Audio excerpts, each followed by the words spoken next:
have significant NFL news that could impact the Dallas Cowboys in the negotiation with Micah Parsons. It's T.J. Watt getting done here. Congrats to him. 3 years and is it $123 million? How much of that's guaranteed? 108. Yeah, 108. It's going to be $41 million per year. Highest of any non-quarterback in NFL history. So he passes Jamar Chase, who just signed his deal. And is he the best overall edge player? I still think it's Myles Garrett. Myles Garrett. Yeah, I'd probably go Garrett 1, Watt 2. But there is, TJ Watt, I feel like anytime you're watching one of those Steelers primetime games, he's doing something to just wreck the game and give them a chance to win it. Is Micah Parsons deserving of earning more just because he's a great pass rusher? Like, how are you looking at this as the Cowboys? Are you thinking T.J. Watt is incredible, rushing the passer, stopping the run, complete player? Micah Parsons might be as good as him as an edge. Maybe not. I mean, he hasn't produced as much and doesn't stop the run at as high of a rate. How do you look at that if you're the Cowboys? Like, does Micah deserve more legit? Micah's way younger. Micah's less hurt. There's a lot to go in this evaluation, isn't it? Yeah. I mean, I think that Micah is a better pass rusher than T.J. Watt. You mentioned being in the prime of his career. And just those two things right there are... And you base that off of pass rush success rate or pressure totals? Yeah, I think if you looked at the pressure totals and if you looked at the how quickly you're beating the offensive tackle and stuff like that, I think Micah is absolutely that guy right now.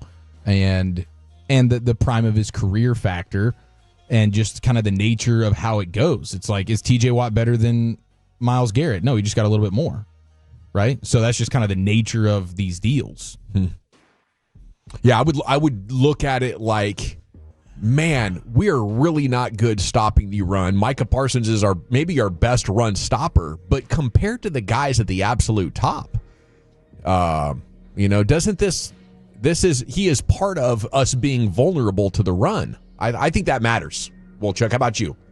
Maybe it doesn't in the economy of it, but when I'm talking to the agent, I'm like, you're not going to whip our ass on this. Your guy's not a complete player. He hasn't really been at OTAs his entire career. Again, I would point to if I'm Micah's agent, I'm looking at, okay, we can talk about all the run stuff all you want, but look at the difference in the way quarterbacks play you when he's on the field and when he doesn't. Yeah. And when he was not on the field last year, you made quarterbacks look as good as Josh Allen last year. Josh Allen was a superhuman MVP type candidate.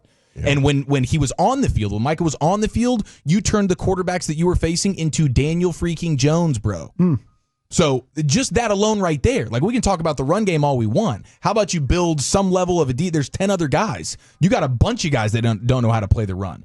I am the difference maker on this defense. Yeah. And any other person that gets any type of pass rush success is due to the fact that I'm the one who's drawing all the attention.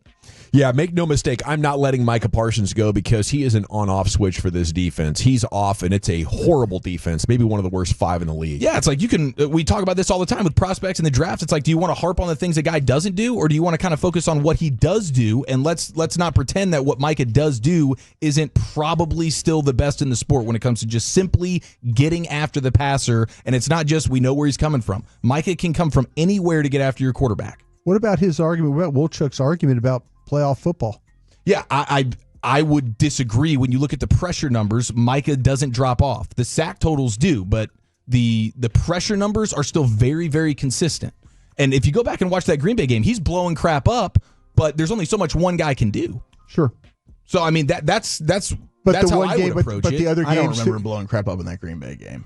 And that's fine. We all have different memory capabilities and things like that. Go back and watch the game and watch him blow up the offensive line. I watched 44-19 week 2 against the Saints when he was out there, and he didn't make David Carr look like Daniel Jones.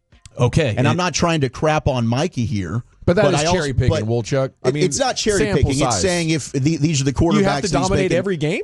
Last year, how many sacks leads the league, and how many games are there? Okay, you're not going to get a sack every game. What's Micah Parsons' high sack rate for his career? What's the most sacks he's had in a season? When your entire defense sucks ass, it's very easy for an offensive coordinator to eliminate one guy when you're able to just run the ball at will. So when I'm paying a guy $42 million a year and you want to say, hey, I want to make the rest of my defense better, and you're the Dallas Cowboys that constantly talk about their salary cap, how do I do that? How much better is the Cowboys defense last year if they have Myles Garrett? I don't think really that much better. I agree 100%. Right. So Myles Garrett should get paid? Yeah. Okay. He should. And I think Micah should get paid. All right. The conversation here is for the Dallas Cowboys. What should you do? And I do think it's fair, and it's not bashing the player, but you've got to have hard conversations about, is this player worth that money? And TJ Watt's had 22.5 sacks. He had 19 sacks in 2025. Micah's never had more than 14 sacks. So I'm in agreement that he is one of the top 3 pass rushers in all of the sport. I don't know that it's a foregone conclusion that he's better necessarily than TJ Watt is. And do you have to stop the run better to say I'm one of the best at my position? Maybe it's a non-factor because of how important the passing game is. I'm legitimately open-minded to that. I'm just asking the question. But I think it is relevant today because Micah's saying the Cowboys are dragging this out for no reason. Are we discussing maybe the reasons, that they're not willing to do the deal for 26-year-old Micah Parsons that the Steelers are willing to do? I mean, and it's 1 year less than what Micah will get and about $30 million less guaranteed. Yeah, I don't think it's a Micah thing with them because I think they do this to everybody. Right? Don't the Cowboys do this to everybody? Yeah, they just kind of wait and play it out.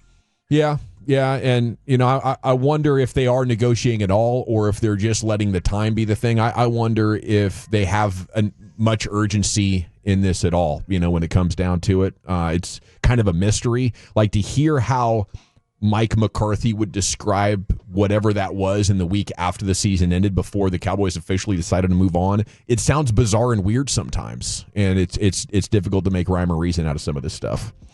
All righty, it is the Gbag Nation here on 105.3 The Fan. Least accurate quarterbacks when targeting an open receiver 10-plus yards downfield in 2024. Deshaun Watson was the worst. Number 2 was Patrick Mahomes at 34.5%. Number 3 was Cooper Rush at 34.7%. So that's pretty bad. Least accurate when targeting an open receiver 10-plus yards downfield. I guess, my question is, how does Mahomes go there? Does this prove that completion percentage just is not a very good way of measuring quarterback play? What do you think, Chief? Yeah, I'm sorry. I'm texting John Owning right now to see if he can quantify to all of us just how good or bad Micah Parsons is at stopping the run. I would just love to get some level of understanding of that. So what was it exactly that you just said? Because I would definitely agree that completion Owning percentage has is done not some ideal. stories on that. Yeah, I might be able to go look at his Twitter. I just shot him a text to figure it out. Owning has gone on record and provided numbers and videos and stuff like that, to try and prove that point that Micah is better at the run than most people give him credit for. Gotcha. That's true. I'm not even sure which way. I'm just curious. Oh no, he is on the pro run side. He is. Okay. He's pro run. Well, I just love with something tangible, other than Micah sucks at stopping the run. It's like, let's kind of and I don't think he sucks at stopping the run. The problem just TJ Watt's the best. Yeah, that's the comp here. Yeah, we're looking at the best. Max Crosby's really good at it. So teams definitely can say, hey, we're going to run at Micah, trying to wear him down, and that's proven to at times work. It's not like, oh, he's an awful run defender. He's not. That's not the case. Well, the thing about that happens to Micah is that his ability to get up the field puts him out of position, and people are able to kind of pin him and knock him up the field. Right. That's the thing. And we've seen stuff when they get Micah in space. We've seen that with our own eyes. Like the read option stuff when he gets paralyzed. Like he plays against the Eagles, and all of a sudden you're like, a little bit better, I think, against the Commanders. 2 of his better games last year. I think 4.5 of his sacks last year were against the Commanders. And the Eagles definitely stand out as I mean, there are times where Micah looks like that teams, if they put him in space and make him have to determine one way or another to play the quarterback or play the pitch, it paralyzes him. And that's where I think that people are saying, well, he's bad playing the run because there's that indecision that goes about with that. Mm-hmm. Yeah. And I think the Pro Football Focus numbers here, I brought him up, show he is top third of the league, which puts him as the Cowboys' single best run defender. The only guy close is Eric Kendricks, who they let walk and bring in 2 of the worst rated run stopping linebackers in the NFL. So I don't think this is going to change. If Micah Parsons just holds his edge, but nobody else is flowing to the ball or beating their block, it's going to look like, wow, they're just running right at Micah and having success. Because nobody else on their defense is doing their job at an above average level. And a lot of them, not even beyond the worst quarter of the league. Yeah. That's how much they've let this run defense deteriorate. And I think it's going to take multiple years if Eberflus is going to fix it. I believe in his scheme, but I just don't think they have the horses to pull that off right now.